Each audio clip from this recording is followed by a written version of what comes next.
అందరికీ నమస్కారం. నేను మీ ఆయుర్వేద డాక్టర్ చిట్టిపొట్ల మధుసూదన శర్మని. మనం ఈ వీడియోలో ఎంతోమంది ఎదుర్కొనేటువంటి పురుషులు ఎదుర్కొనేటువంటి అత్యంత సర్వసాధారణమైనటువంటి లైంగిక సమస్య అయినటువంటి అంగస్తంభన సమస్యకు సంబంధించి కొన్ని వివరాలు తెలుసుకోబోతున్నాం. అంగస్తంభన సమస్య దీన్నే ఎరెక్టైల్ డిస్ఫంక్షన్ అనేటువంటి పేరుతో పిలుస్తుంటారనమాట. దేహ ధర్మాల్లో భాగంగా, శరీర ధర్మాల్లో భాగంగా మరి దేహంలో వచ్చేటువంటి మార్పుల ఫలితంగా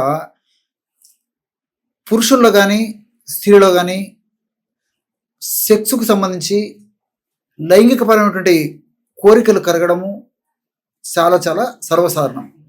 ఇందులో పురుషులకు సంబంధించినటువంటి విషయాన్ని మనం ఆలోచన చేసినట్లయితే మరి పురుషుల్లో కూడా కోరికలు కరగడం అత్యంత సర్వసాధారణం. కానీ వివిధ రకాల కారణాల రీత్యా పురుషుల్లో కోరికలు కలగడము కలగకపోవడం ఒక సమస్య అయితే, ఆ విధంగా ఆ సమస్యకు తోడు మరి అంగస్తంభన సమస్య అంటే కోరికల పరంగానే కాకుండా అంగం కూడా స్తంభించకుండా ఉండేటువంటి పరిస్థితి ఏర్పడుతూ ఉంటుందన్నమాట. దీన్నే ఎరెక్టైల్ డిస్ఫంక్షన్ అనేటువంటి పేరుతో పిలుస్తుంటారు అనమాట. ఎరెక్షన్ అంటే స్తంభనము, అంటే పురుషాంగం స్తంభించేటువంటి పరిస్థితి ఏదైతే ఉందో దాన్ని ఎరెక్షన్ అనేటువంటి పేరుతో పిలుస్తుంటారు అనమాట. డిస్ఫంక్షన్, ఫంక్షన్ అంటే సర్వసాధారణంగా చేసేటువంటి పని అని చెప్పేసి చెప్పుకోవచ్చు అనమాట. డిస్ఫంక్షన్ అంటే అది సర్వసాధారణంగా పురుషాంగము అంటే మెదడులో కొన్ని రకాలైన రసాయన మార్పుల యొక్క ప్రభావం చేత, ఆ యొక్క ప్రభావము పురుషాంగం మీద ఉండడం చేత పురుషాంగము కోరికలు కలిగిన వెంటనే మరి అంగం స్తంభించడం సర్వసాధారణంగా జరుగుతుంటుంది అనమాట. సో వెంటనే అంటే కోరికలు కలిగి మెదడులో మార్పులు జరిగిన తర్వాత ఒక్క 25 సెకండ్స్ కానీ లేకపోతే హాఫ్ మినిట్ మ్యాక్సిమం 1 మినిట్ లోపలనే పురుషాంగము మరి చాలా దృఢంగా, గట్టిగా, స్థూలంగా తయారయ్యేటువంటి పరిస్థితి ఏర్పడుతూ ఉంటుంది. కానీ కొన్ని రకాలైన కారణాల చేత మరి పురుషాంగం స్తంభించదు. దీన్నే ఎరెక్టైల్ డిస్ఫంక్షన్ అని పేరుతో పిలుస్తుంటారు. డిస్ఫంక్షన్ అంటే సరిగా స్తంభించకపోయేటువంటి పరిస్థితి ఏదైతే ఉందో దాన్ని డిస్ఫంక్షన్ అనేటువంటి పేరుతో పిలుస్తుంటారు. సో కాబట్టి అంగం సరిగా స్తంభించకపోవడం అని చెప్పేసి మనం చెప్పుకోవచ్చు అనమాట. ఈ యొక్క పరిస్థితి ఎదురైనప్పుడు ఆ కుటుంబంలో అనేక రకాలైన కలతలు, మరి కుటుంబ వైషమ్యాలు రావడము, అదేవిధంగా దంపతుల మధ్యలో అనురాగం దెబ్బతినడము, చిలికి గాలివానగా మరి ఇతర అనేక రకాలైనటువంటి పరిస్థితులు కూడా దారితీయడము, ఇలాంటివన్నీ కూడా జరిగేటువంటి పరిస్థితి ఏర్పడుతూ ఉంటుందన్నమాట. కాబట్టి ఇలాంటి సమస్య ఉన్నప్పుడు మరి చాలామంది కూడా డాక్టర్లతో చెప్పుకోలేరు, అదేవిధంగా ఇంట్లో భాగస్వామితో అసలు చెప్పుకోలేరు, స్నేహితులతో చెప్పుకోలేరు, బంధువులతో చెప్పుకోలేరు, ఆత్మీయులతో చెప్పుకోలేరు, శ్రేయభిలాషులతో చెప్పుకోలేరు.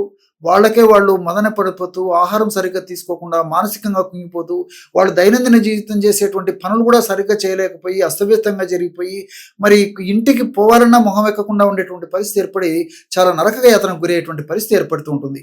కాబట్టి మరి భర్తలో సగం భార్య, భార్యలో సగం భర్త, అంటే జీవిత భాగస్వామిలో చెరి సగం కాబట్టి, సగం దేహం కాబట్టి మరి ఏ కష్టం వచ్చినా సుఖం వచ్చినా ఇద్దరూ పంచుకోవాల్సిన పరిస్థితి ఏర్పడుతుంది. కాబట్టి మరి ఇలాంటి సమస్య ఎదురైనప్పుడు ముఖ్యంగా భాగస్వాములు, భార్యలు కూడా భర్తలకు సహకరించి ఆ సమస్య నుంచి బయటపడేందుకు వాళ్ళు ప్రయత్నం చేయాలి. కానీ భర్తలను నిరుత్సాహపరచడం వల్ల, భాగస్వామిని మరింత నిరుత్సాహపరచడం వల్ల మరింత మానసికమైనటువంటి వ్యాకులతకు లోనైపోయి మానసికంగా ఇంకా కుంగిపోయేటువంటి పరిస్థితి ఏర్పడుతుంది. కాబట్టి మరి ఇటువంటి పరిస్థితి అయినప్పుడు భాగస్వామి చక్కటి ధైర్యాన్ని ఇచ్చి ఆ యొక్క వ్యక్తిని నచ్చజెప్పేసి ప్రోత్సహించేసేసి చక్కటి చేదోడు వాదోడుగా ఉంటూ ఆ సమస్య నుంచి బయటపడడం వల్ల చక్కటి దాంపత్య జీవితాన్ని అనుభవించడమే కాకుండా చక్కటి జీవితాన్ని కూడా వాళ్ళు సొంతం చేసుకోవడానికి అవకాశం ఏర్పడుతుంది.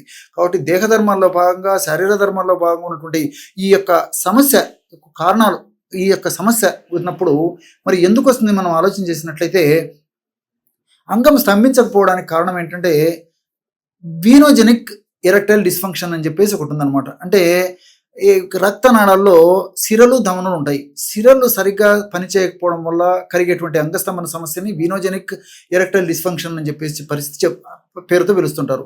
అట్లే ఆర్టీరియో ఎరెక్టైల్ డిస్ఫంక్షన్ అనేటువంటి పేరుతో మరొక పద్ధతిలో చెప్తుంటారు అన్నమాట. అంటే ఈ యొక్క రక్తనాళాల్లో ధమనులు సరిగ్గా పనిచేయకపోవడం చేత కలిగేటువంటి అంగస్తంభన సమస్య ఏదైతే ఉందో దాన్ని ఆర్టీరియోజెనిక్ ఎరెక్టైల్ డిస్ఫంక్షన్ అనేటువంటి పేరుతో పిలుస్తుంటారు. అదేవిధంగా హార్మోనల్ ఇంబ్యాలెన్సెస్ వల్ల కూడా కొంతమందికి అంగం స్తంభించకుండా ఉంటూ ఉంటుందన్నమాట. అదేవిధంగా 4వదిగా న్యూరోజెనిక్ ఎరెక్టైల్ డిస్ఫంక్షన్. ఏ విధంగా అయితే పక్షవాతం ఇచ్చినప్పుడు కాలు కానీ చేయి కానీ పడిపోయి చైతన్య రహితం అయిపోతుందో, అదేవిధంగా పురుషాంగానికి మరి సరైనటువంటి ఈ యొక్క నరాల చైతన్యం జరగదో అప్పుడు మరి ఆ పురుషాంగం స్తంభించకపోవడం చేత ఉండేటువంటి ఎరెక్టైల్ డిస్ఫంక్షన్, అంగస్తంభన సమస్యని ఈ న్యూరోజెనిక్ ఎరెక్టైల్ డిస్ఫంక్షన్ అనేటువంటి పేరుతో పిలుస్తుంటారు అనమాట. మరి ఈ యొక్క సమస్య ఏదైనప్పటికీ పురుషాంగము మరి వెంటనే స్తంభించినటువంటి పురుషాంగం కూడా వెంటనే మెత్తబడకుండా మరి భాగస్వాములకి సంతృప్తి కలిగేంత వరకు ఆ పురుషాంగం స్తంభించి ఉండి వీర్య విసర్జన కూడా విసర్జన సక్రమంగా ఉండేందుకు ఇప్పుడు మనం చెప్పుకోబోయేటువంటి ఔషధం చాలా అద్భుతంగా పనిచేస్తుంది. ఈ ఔషధం ఎలా తయారు చేసుకోవాలంటే, అశ్వగంధ చూర్ణం ఒక 100 గ్రాములు తీసుకోండి. అదేవిధంగా గుమ్మడి విత్తనాలను వేయించేసేసి పొడి చేసేసి ఒక 50 గ్రాములు తీసుకోండి. దీంతో పాటు బాదం పప్పులను వేయించేసేసి పొడి చేసేసి ఒక 50 గ్రాములు తీసుకోండి. చివరగా దాల్చిన చెక్కను పొడి చేసేసి ఒక 10 గ్రాములు తీసుకోండి.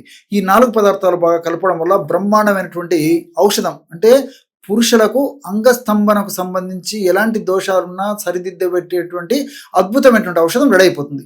ఈ విధంగా తయారు చేసుకున్నటువంటి ఔషధాన్ని ఒక గాజు సీసాలో నిల్వ ఉంచుకొని రోజు రాత్రి పడుకునేటప్పుడు 100 ml నుంచి 150 ml గోరువెచ్చని పాలు తీసుకొని అందులో ఈ యొక్క పౌడర్ ఒక 1/2 టీ స్పూన్ పౌడర్ కలిపేసి రోజు తాగుతుండాలన్నమాట.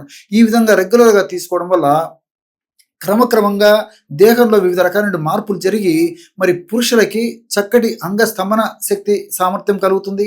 అదేవిధంగా నేను ఇంతకుముందు చెప్పినట్లు చక్కటి శృంగార తృప్తి, అనురక్తి అదేవిధంగా అనుభూతి కలిగేటువంటి పరిస్థితి ఏర్పడుతూ ఉంటుంది. కాబట్టి మరి ఎక్కువ రోజులు వాడినప్పటికీ అన్ని రకాలుగా సైడ్ బెనిఫిట్స్ ఈ యొక్క ఔషధం వల్ల ఉంటాయి. కాబట్టి యొక్క భార్యాభర్తల మధ్యలో చక్కటి దాంపత్య జీవితము, చక్కటి జీవితం కూడా వాళ్ళ సొంతమయ్యేదానికి అవకాశం ఉంటూ ఉంటుంది.